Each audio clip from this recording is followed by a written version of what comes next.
Channel Sthaniya Sangbad does not promote any violent, harmful or illegal activities. All content provided by this channel is meant for an educational purpose only. Daspur থানার নিশ্চিন্দপুর গ্রাম পঞ্চায়েতের বারাসাত বাজারে আজ দুপুর থেকে ঘোরাফেরা করছিল এক অপরিচিত যুবক। স্থানীয়দের সন্দেহ হওয়ায় যুবককে জিজ্ঞাসাবাদ করলে নাম পরিচয় কিছুই জানাতে চায়নি সে।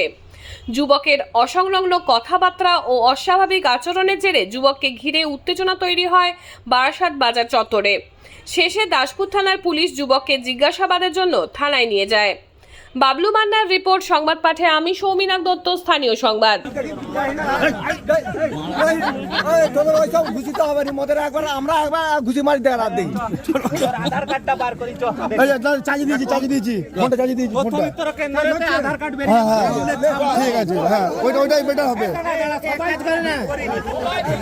মারামারি করেনি না আধার কার্ডটা বেরিয়ে যাবে।